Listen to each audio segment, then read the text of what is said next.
In today's solo episode, I'll talk about reducing stress as a content creator. I was asked an incredible question in an interview today with Taylin Simmonds, and actually I'll play it for you quickly because it sounds a lot better coming from him.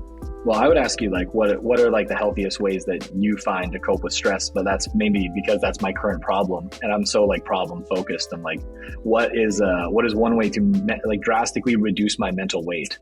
It's always funny to me when I get a question about reducing stress or being calm or, let's be honest, having our shit together, because for me, I feel stress often. Heck, I'm feeling a little bit anxious recording this right now.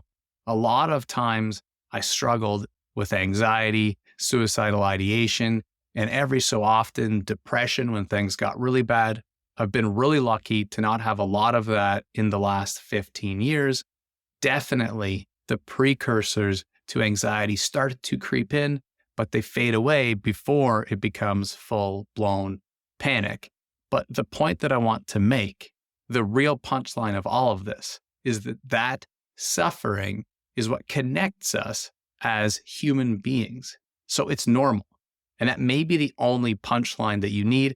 I'll elaborate because there are some things that I've learned about getting into content creation, trying to prevent and avoid burnout that I think can really be helpful when we break it down a little bit. But I just want you to remember that punchline, that the struggle to figure all of this out is what connects us as human beings.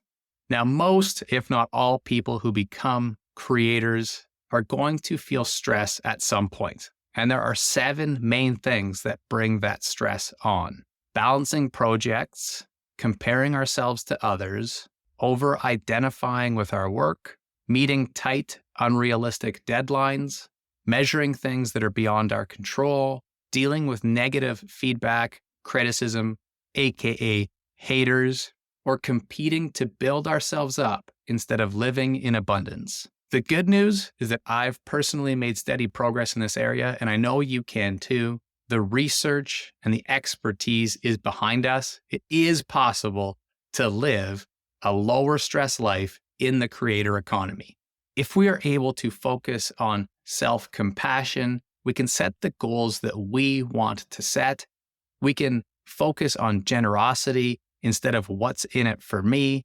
And when we want to hang out with friends or family, maybe play video games, even if we're not a gamer, just that chill time, we're able to do so without worrying about our work. Unfortunately, we often struggle to achieve this mindset because we're worried about the past, we're focused on the vision of our future, or any results that are beyond our control, instead of just living in the moment. And it all comes down to the difference between self-esteem and self-compassion. Self-esteem comes from seeing ourselves as above others, and it's contingent on things that are beyond our control. We have a natural tendency in our culture to tear other people down in order to build ourselves up. We measure the score with other people, we fight, we bully, and we compete. And this is an unhealthy obsession that never ends because it's relative in an unhealthy way. Think about this. A champion bodybuilder might look at someone else in the gym and be jealous of the shoulders or arms that they have. A supermodel may think that someone else is prettier than her, and a multi-millionaire real estate mogul might look at the e-commerce king and be jealous that he can't get his business to $1 billion. The examples are endless, but I know you get the point. So what can we do about it? In her work on this exact topic, Kristin, Neff shares the 3 things that we can do to focus on self-compassion instead of self-esteem.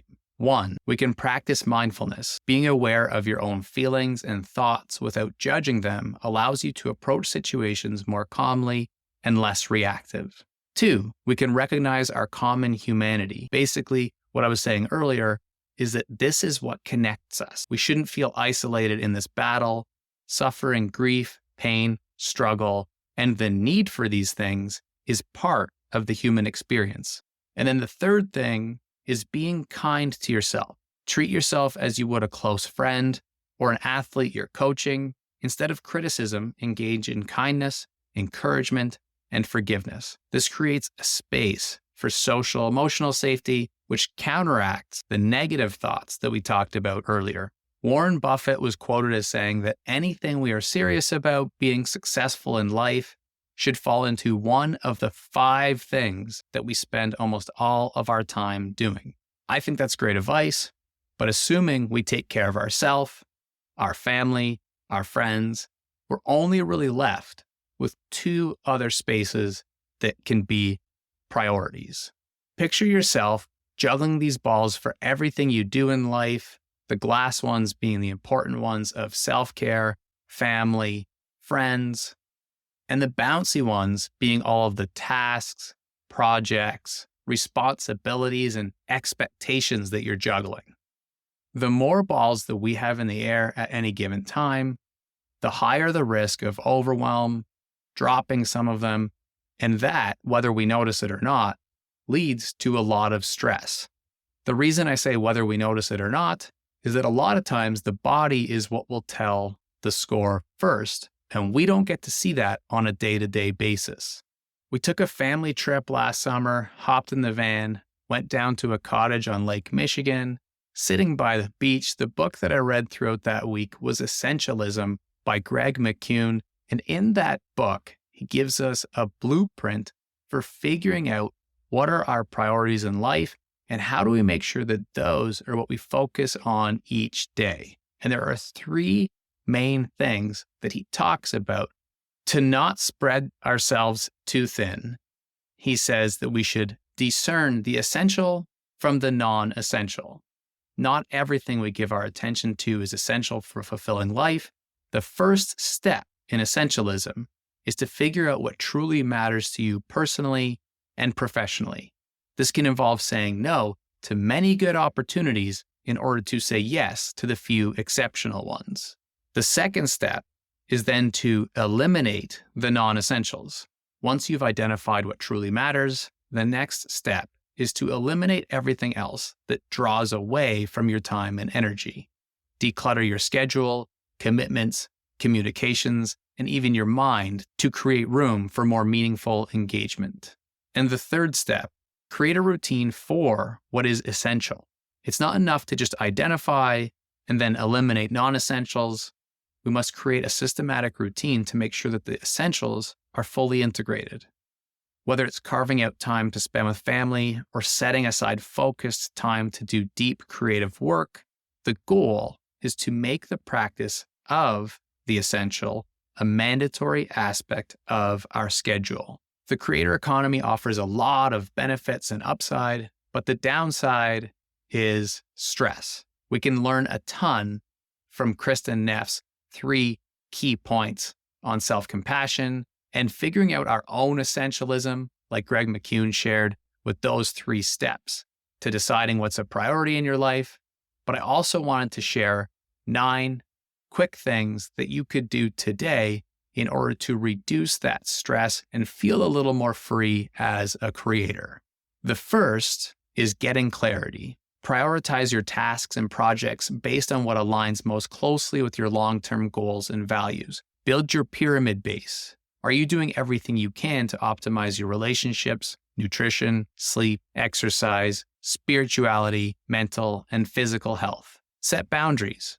It's easy to feel like you have to be on all the time, so define clear work-life boundaries to give yourself time to recharge. Be compassionate towards yourself. Mistakes and setbacks are inevitable in any career. When they happen, treat yourself with the same kindness and understanding you'd offer to a friend or a child. Delegate, collaborate, and discard. Let go of personal perfection. Outsource tasks that are not your strong suit. Collaborate with others to not only share the workload, but also to bring fresh perspectives and ideas into your projects. Establish a routine with regular breaks. Dedicate specific blocks of time to activities like content creation, audience interaction, and even make sure that you schedule in your rest. Live in the moment. Get more and more in tune with the power of now. There is no suffering unless it stems from the past or the future. Let your thoughts float by like clouds without judging them. And finally, seek support. The journey of a creator can be lonely. Having a support system of fellow creators, mentors, and students can help you work with others more often or simply have a shoulder to lean on during challenging times. And a bonus one, things won't completely fall apart if we take a break. So if all else fails, these previous 8 tips, the 3 from Essentialism, the 3 from self-compassion, if none of that seems to be working, just take a break. Fully disconnect from this world, recharge, and I promise you'll be excited to get going again. All right, there you have it. Reducing stress as a content creator. I love answering questions that people are submitting. Tackling the topics that you actually want to hear about is way more fun, so keep them coming. Appreciate all of you.